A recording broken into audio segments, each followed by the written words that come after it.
Hello everyone, this is Hadrian. Thank you for being here. It is September 30th, 2016. Let's take a look ahead and talk about what's coming soon. If you are new to the channel, these videos are basically channel updates. I try to do them every couple of months to give you a glimpse of what you can expect, as well as kind of provide interactive, kind of state of the channel type discussion. First things first, I've gained about 500 subscribers since my last look ahead in July.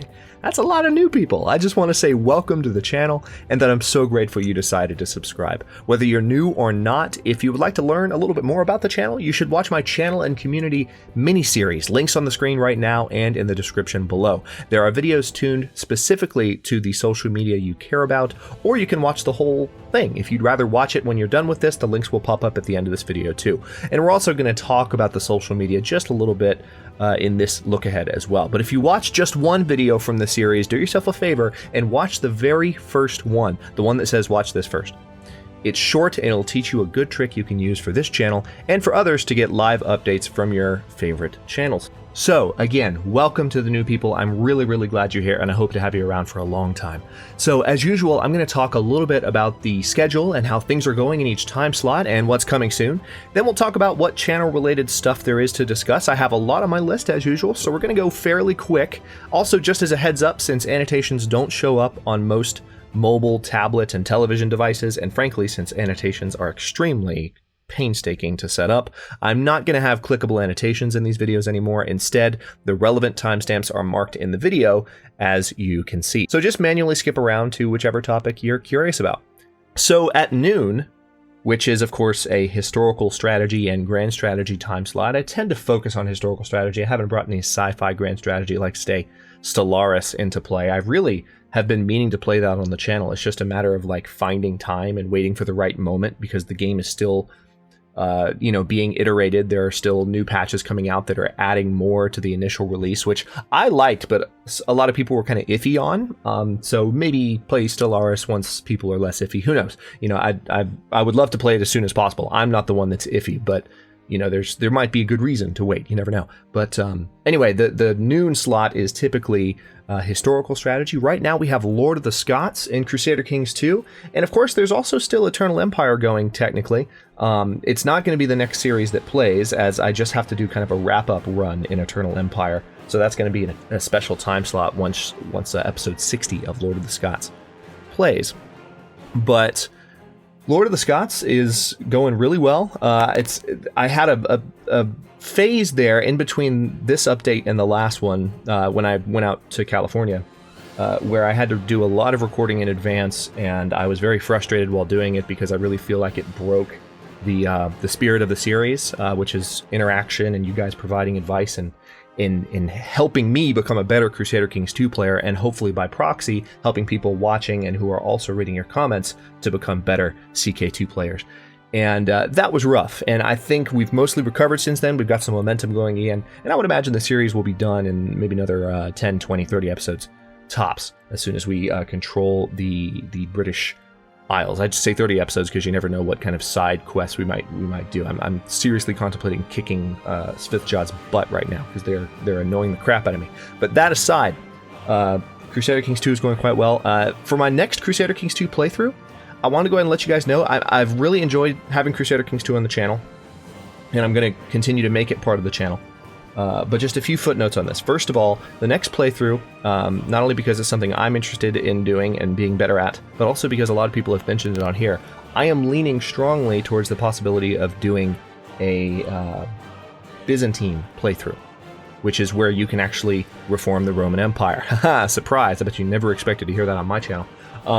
That's the reason I bought Crusader Kings 2 and Europa Universalis 4, is I found out you can reform the Roman Empire, then import your save into Europa Universalis and have just this 1,000-year reign.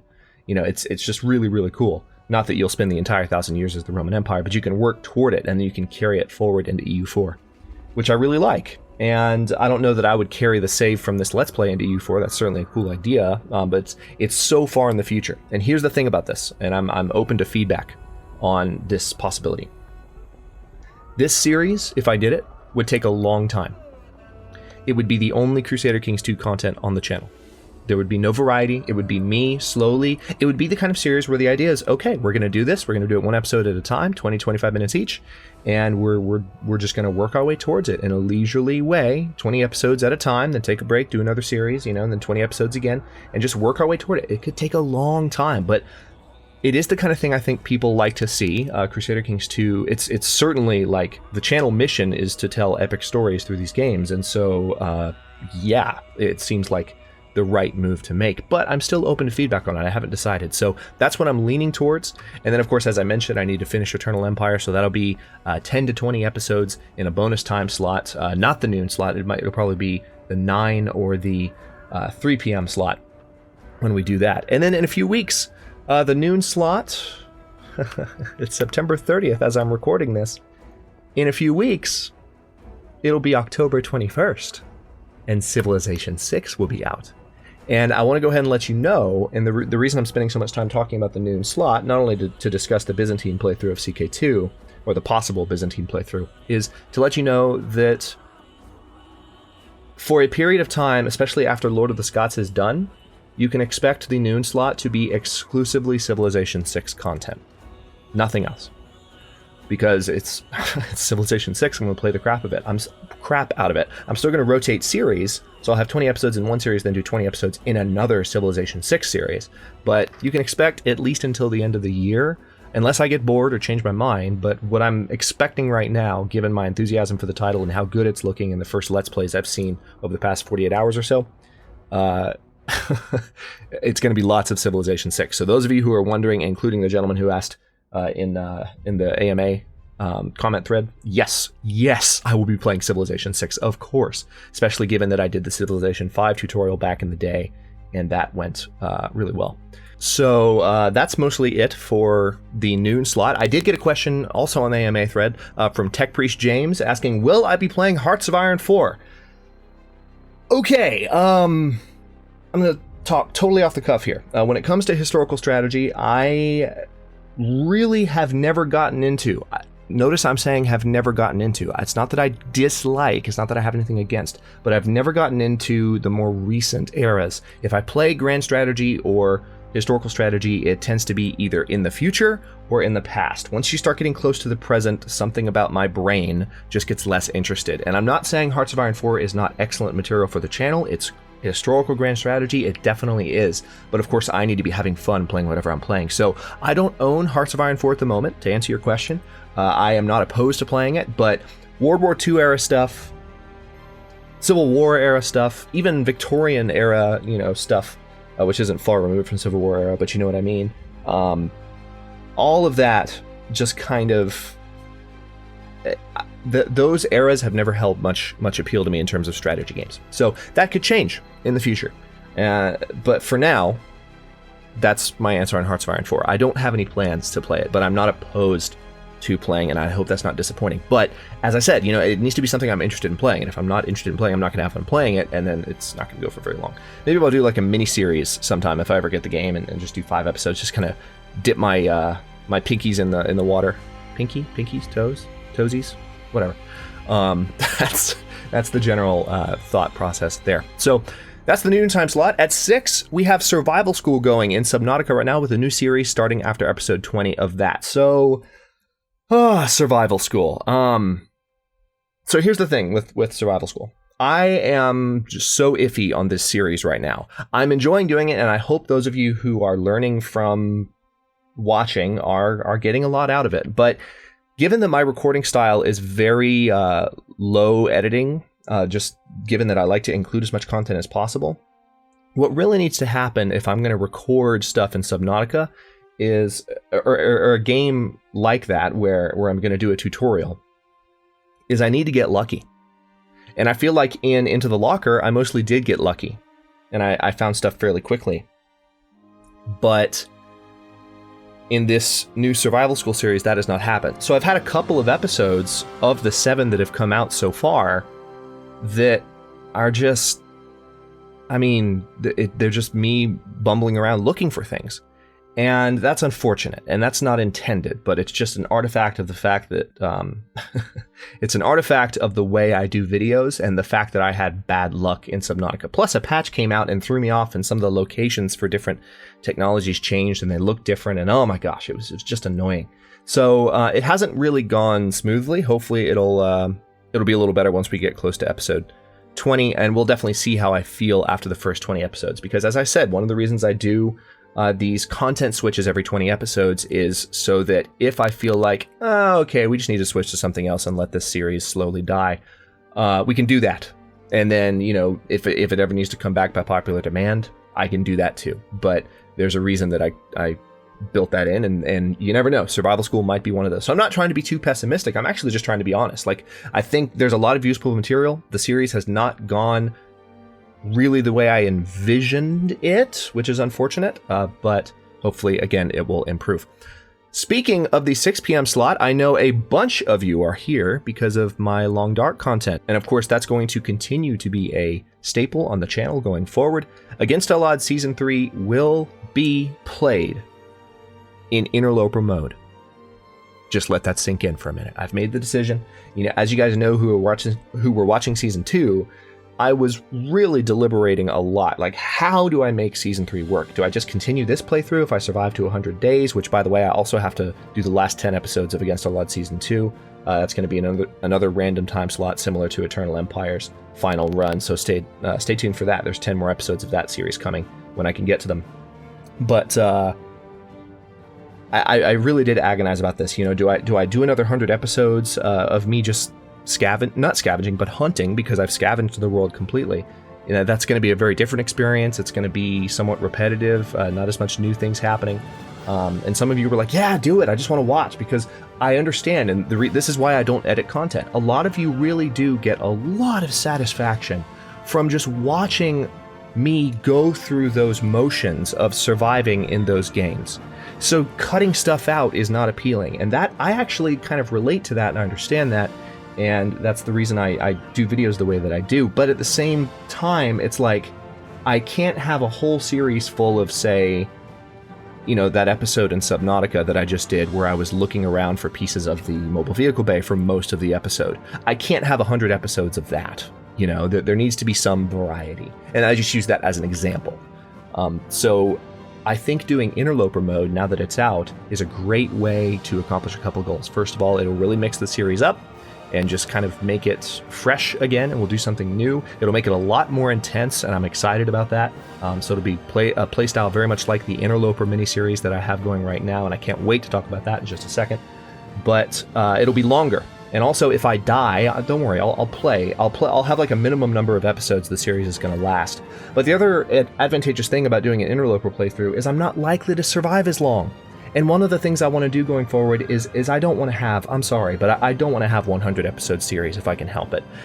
I mean, the Byzantine thing in Crusader Kings 2, that's going to be a different story. But as a rule, I'm going to try and keep things 50 or below. As a guideline, I'm going to try and keep things 50 or below. And Against All Odds is a great example, because frankly, especially with the 20 episode content switches, and especially with the fact that I might occasionally go half schedule every once in a while, I mean, think about it. I started this season of Against All Odds in May, right? It's now almost October. And I have to, if I go by the 6-month calendar I set up, I'm starting Season 3 basically next month. And that's crazy. Like, I want to have a break in between these so I can do other content, but still let you know that there's a big Long Dark series to look forward to coming soon on the channel. So yeah, I'm going to try and keep them a little shorter going forward.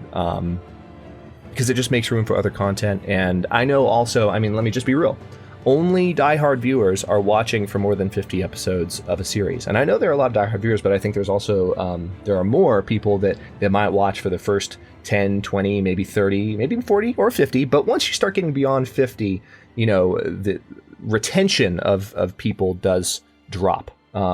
It's a little bit different in the backlog. So these are stats that I'll continue to kind of study and think about what's best for the channel. I'm not locked on anything right now, but that's the direction I'm moving in right now, because I just get the sense that you guys will be more entertained and the channel will do better if I have slightly shorter series. So I also want to try and time the release of Season 3 with a new update. So I may stray a little from the every 6 months mark when it comes to the seasonal content. It might not be November. Maybe it'll be a little sooner. It could be the end of October, but it could also be a little later, maybe December, maybe even January. If, I feel like, okay, there's a new update coming out. This is a perfect time for me to launch Season 3 of Against All Odds and really get a timely series going in this flagship Long Dark series of mine, along with a new update from Hinterland and Co. So anyway, I also would like to expand the footprint of the 6 p.m. slot, so expect some city building and other simulation-style content in the months to come. Maybe even a full Aven Colony series. We'll see. I'm excited about that. But anyway, I said I wouldn't spend a lot of time talking, but God, I talked a lot about the 12 and the 6 p.m. slot. So now I'm going to try and blow through some stuff pretty quickly. So that is the current state of the schedule. And I'm going to talk in just a moment about the vision for the channel going forward and what I want the channel to look like in terms of what's going on at 12, what's going on at 6, what's going on with these new miniseries, how does it all fit together. But for now, the very first and the most important topic I want to talk about is T-shirts. The first non-channel related topic. Or it is channel related, the first non-schedule related topic.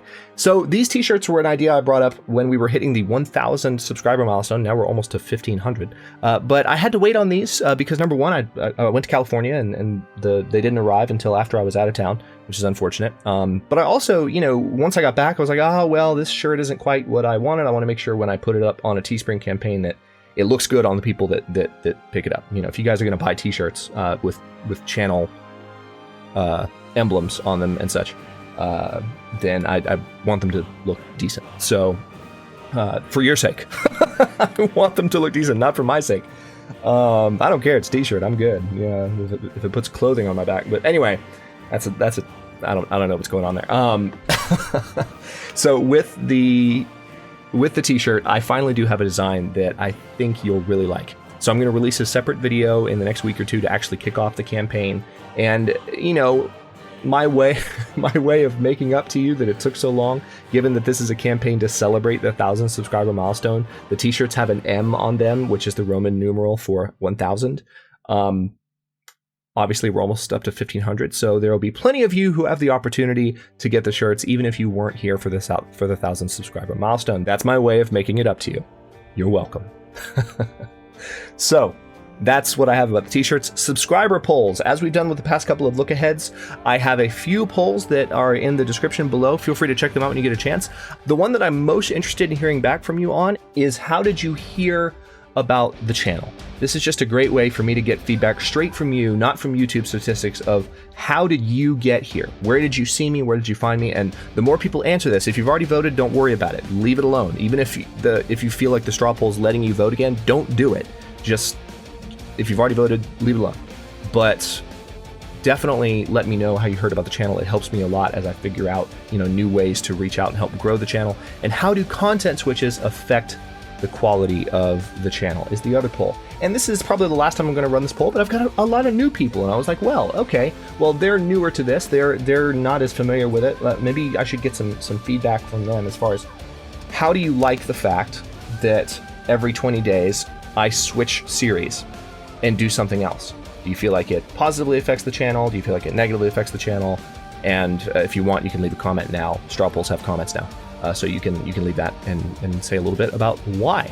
So yeah, that's the subscriber polls. Now let me talk a little bit about the vision for the channel going forward. This is the schedule for the channel at present.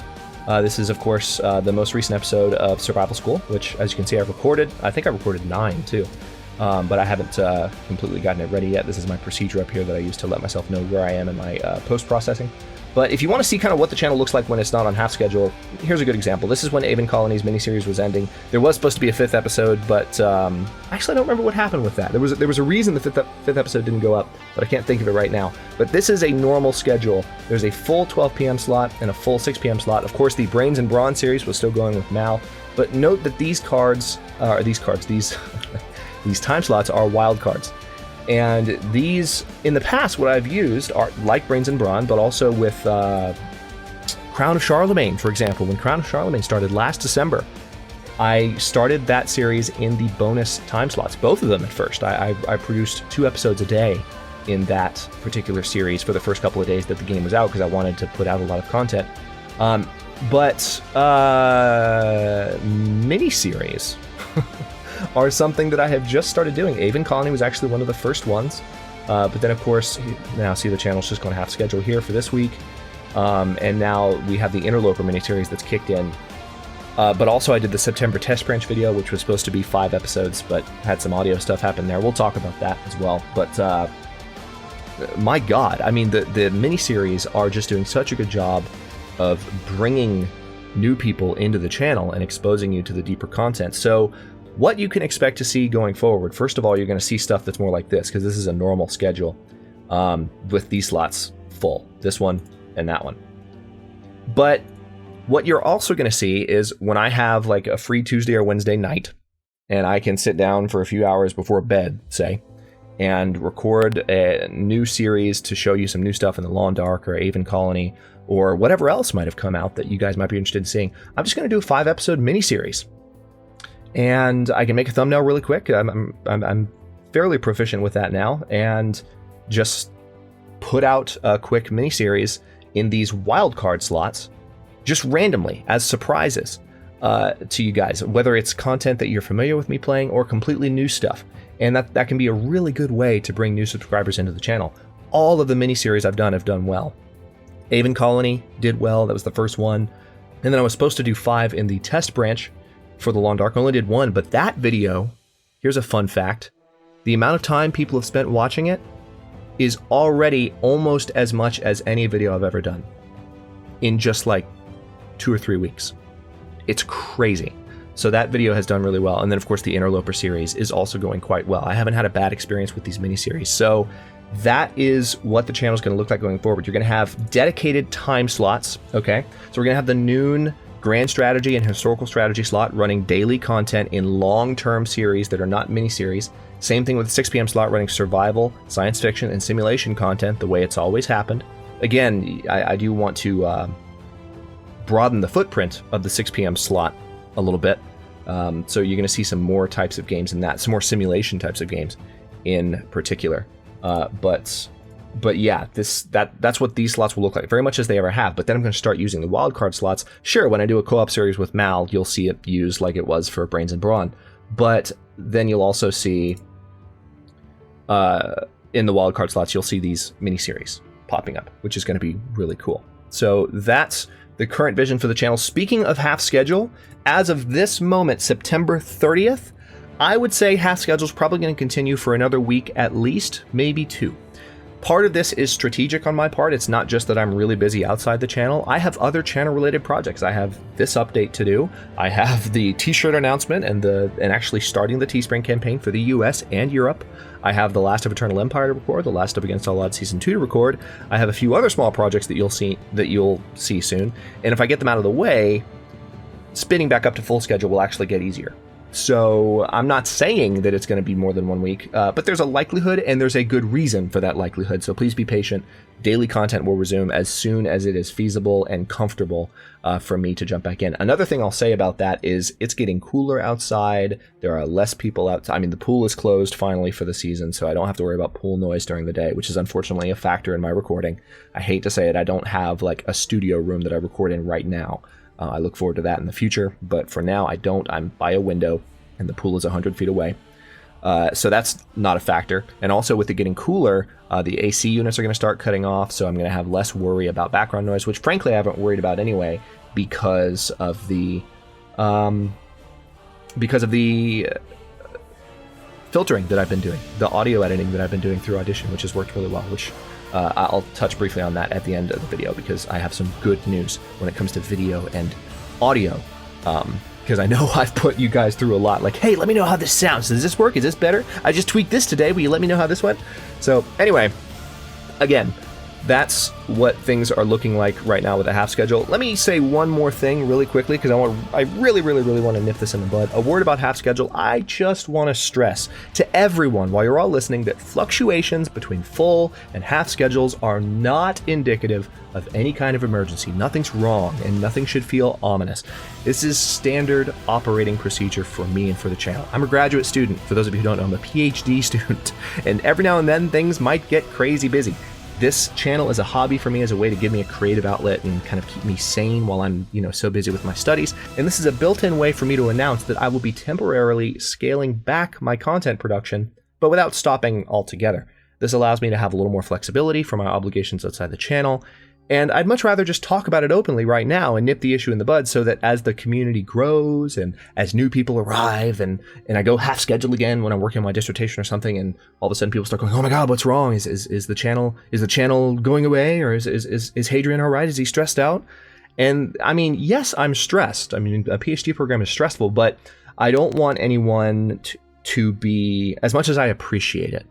Let me preface that with that brief thought. I do appreciate this, but I don't want anyone to be overtly concerned for my health. Nothing's wrong. So when the channel goes to half schedule, don't worry about it, is the point. And I would like people, again, as new people come in, to be able to say with confidence based on past experience, hey, no, he's fine. Like, this is standard operating procedure. This is normal. Everything's good. So again, it's kind of a no-win situation for me to talk about, because if I don't talk about it, then I can't say what I just did, right? And I can't say that everything's fine, and that you should encourage other people to feel like everything's fine. But at the same time, if I say that, if I do talk about it, there's this feeling of, well, if it's not a big deal, why are you talking about it? There's a political aspect to it, right? So I just think that honesty is the best policy, and I think that just being open with you guys so that everyone has a maximum possible understanding. Even though I know some people are going to be, I'm not saying this is a lot of people, but some people are just going to think that something's wrong and there's nothing I can do to change that. I think the majority will go with the approach of, oh yeah, that makes sense. What you just said works. We can tell people that everything's okay. And I appreciate that, by the way, that I can count on the maturity of this community. So that's it for the half schedule stuff. I just wanted to talk about that very candidly, and we're almost done, believe it or not. Good news. The audio and video issues that led to the channel going half schedule in the first place are finally fixed. Finally fixed. The audio no longer gives me any kind of issues when I am in the muxing stage of a video. When I'm laying my commentary onto the video tracks, and it's because, this is so funny, all I did was switch my process around. The issue, I don't want to go into too much detail on this, but the issue was coming from the fact that the videos I was putting into my muxing program, that's the term for layering audio onto an existing video file just by combining the files. The issue was that the audio was corrupted. It wasn't working perfectly in that program. But when I would run those videos through editing software like Movie Studio or anything else, it would be fine. And I realized after discussing with a few very, very smart people on superuser.com that the issue just came down to the fact that I was recording in variable frame rate, and Handbrake has very reliably converted variable frame rate recordings to constant frame rate recordings since I started the channel, and the videos look great. I've had to work on things and get things better, but it works. So one day I was like, wait a minute, what if I just Handbrake first and then mux the audio so everything's constant frame rate? Maybe that issue that made me so frustrated and made me have to take the channel at half schedule because for a moment I was actually really stressed out, like, oh my God, you've got to be freaking kidding me. That issue is gone. And I'm so happy to say it. All I had to do was switch the two processes. That's it. So the audio issues fixed. And then after I fixed the audio issues, I had someone point out to me, and you know who you are, thank you very much for speaking up, that I had someone point out that some of my videos were still not quite 60 frames per second. Some of them were as low as 48 frames per second. You'll notice if you look at some of the Subnautica videos, that's the case. And I did some investigation and I realized what was causing that to happen. And as a result, that is no longer an issue either. So now you're going to see on the channel going forward, 1080p, 60 frames per second, good audio, no skipping, no weirdness, And if something happens now, my head might explode. Because you guys know how hard I've worked to get this just right. And I feel like I finally have a good process. And I'm also finding out some good post-processing stuff for my commentary just to make the audio sound as good as possible. So the latest episodes, including the Interloper series, I'm sure you've noticed a different sound. I know a few of you did comment, and I appreciate the compliments on that. But it's just going really, really well. So I'm happy to say that the audio and video issues are finally resolved. Okay, a few last things. Number one, social media, Reddit, Steam, Twitter, especially Reddit and Steam, because those are the groups where people are slowly trickling in. We have 70 members in the Steam group now and closing in on 30 in the subreddit. There's just something I want to say really quickly about this, people, because a few posts have popped up and a few rumblings have happened. The Reddit and the Steam group are not dead. They're not. That's ridiculous. They haven't even come to life yet. Saying they're dead is silly. Obviously, the channel is very young, and it's possible to lose perspective on that. As more people come in and start organically taking to the groups on their own to share information or discuss the channel, they'll start to get a little more lively. Reddit, of course, is most likely to be the biggest source of non-channel activity, but there's nothing to say Steam can't be just as lively. In fact, I kind of hope it is. So I understand that a lot of time is passing with little to no activity, and I'll do what I can to inject some life from time to time while they're small and while they are kind of quiet. But remember that you have that very same power. One lively discussion of current trends and topics might be all it takes to kind of kickstart everything, so you never know. If there's something you want to talk about, post about it. There's more people on these groups now than there were just a few months ago, so you never know. An example is Non-Submergible Nero and Dragatis' excellent Crusader Kings 2 information thread in the Steam group. CK2 players, check it out. So anyway, that's that. Don't fret about the state of the social media. I'm not fretting, and don't say a particular outlet is dead. It's not. So last thing, and this is going to be the last thing in most videos. So the last thing I want to talk about is this AMA portion that I've decided to add to each look ahead. As I mentioned in these threads that I started on Reddit and the Steam group, and also mentioned on Twitter and mentioned in the video that I put on the channel, I have decided not to do look-back videos anymore.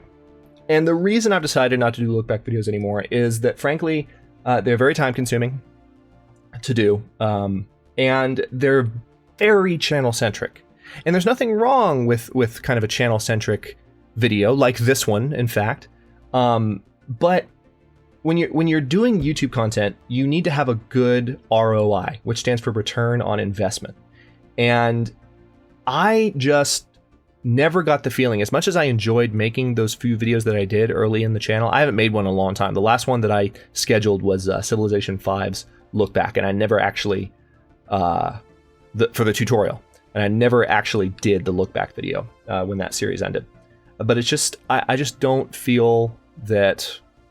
I don't feel that that is the best way to have an interactive kind of AMA on the channel. So what I'm going to do instead is I'm going to take that AMA component, that part of you that wants to ask questions about series or the channel or about games that I might play or whatever, and before I do look-aheads from now on, I'm going to say, hey, just like you saw, I'm going to start threads in the Steam group, I'm going to start threads on the subreddit. I'm going to post a tweet with the hashtag LPQR, which is, of course, the channel hashtag, and I'm going to say, hey, ask me what you want to ask me. And then my vision for this section is, I think, pretty cool.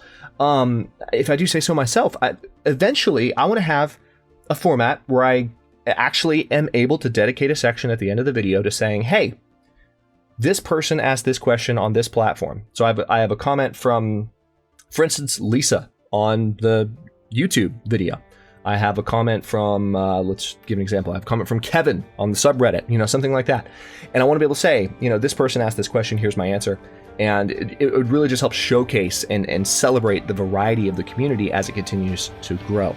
So that's what I kind of envision for this section going forward. Again, I was able to get to most of these questions in the video proper today. The one that I do want to address is I had a question from Lisa, actually. I think is a good question and worth meditating on as part of the final section here. So sorry to single you out, Lisa, and make you the only person that I talk to in this video. But again, as the channel continues to grow, that will not be the case. So hopefully, more people will be enthused, inspired to ask questions the way you did. But Lisa said that She'll always be interested in games that can be adapted for peaceful play. For instance, Subnautica works great when you turn on the invisible cheat. Also, a great example of this is The Long Dark. When you go in pilgrim mode, it's very easy, and it becomes more of a kind of surreal, serenitous is not a word, but there's a lot of serenity. It's a very peaceful kind of survival experience. I mean, it's still intense. You can still die, but they're more peaceful. You don't have to worry about shooting and really struggling for your life. So if you come across any games that fit the criteria, I would love to see it, she said. Or if you don't want to play it, perhaps to give it a mention somewhere to help me find it. And I will absolutely do that. I'll be honest. I looked through my library and I kind of thought for a second, and I don't have like one off the top of my head that really jumps to mind. But I will jump back to the video where you left this comment and leave a note for you if anything does come to mind. And also, I encourage any of the other helpful-minded community members who might have a suggestion for Lisa, just pop onto the YouTube video where I ask for questions and leave her a reply. Give her some suggestions because I want to make sure that moments like this are an opportunity for all of us to interact and share suggestions and stuff with each other. So that could be a really positive thing. So thanks for your question, Lisa. I think I got to the other questions. There are some snarky comments, but there are no additional questions. I do want to say thank you to the couple of you who did post some nice things on the video. They were mostly snarky. Actually, they were entirely snarky, but then from Dragatus in particular, there was a nice kind of follow-up compliment, and I appreciate that. And I certainly will endeavor to continue to be that going forward. So anyway, like I said, if everyone just says nice things, I'm not going to spend this entire section talking about the nice things people said about me, but it is appreciated. And just the positivity of you guys and the supportiveness of this community is something that I've really come to treasure, and I appreciate it very much. So that is it for this look ahead video. If you have any questions, feel free to leave them in the comments below. Don't forget about the surveys as well. The surveys are really going to help me get all the information that I need to just continue running the channel optimally and making sure that you guys are good with the vision that I've laid out. So especially since I did just kind of describe my vision for the channel and what I want it to look like with these mini-series going forward, let me know what you think. Give me your feedback. I would appreciate your candor and your thoughts on what I said about what's coming up, or anything else you want to suggest for me to play on the channel. I'll certainly keep it in my bank of to-be-played titles. But that's it for today. Thanks very much for watching. If you somehow got through this entire video and you are not already subscribed to the channel, I invite you to do that now. Because I just have a hunch that you might be interested enough in what's happening here to do that. So please feel free to subscribe. I look forward to having you in the future. And again, welcome to all the new people. Thank you so much for being here, for subscribing, and for those of you who have jumped in and started commenting and making yourself a part of the community, welcome, and I hope to have you around for a while. Again, thanks very much for watching, you guys, and I'll see you next video.